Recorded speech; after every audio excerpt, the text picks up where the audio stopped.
Dostlar, күндеріңіз сәтті өтсін. Мен қазір баянмен бірден 5 музыка ойнаймын, 5 әнді. Сол қандай әндер екенін жазыңыздар. Бесеуін де тапқан кісіге сыйлығымыз бар. Ал басаймыз бірінші әнді.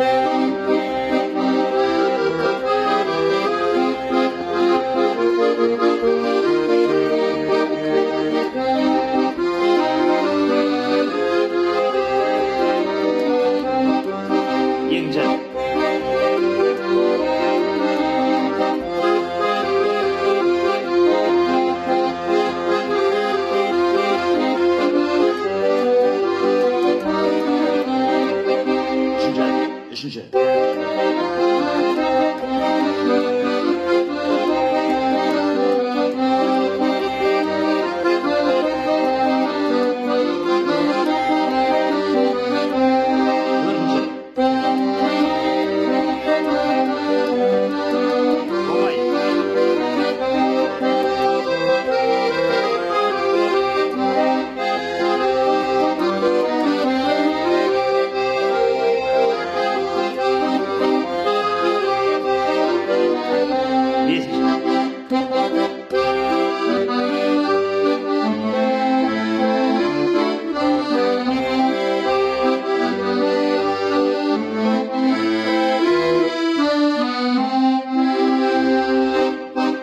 Табыңыздар, жазыңыздар.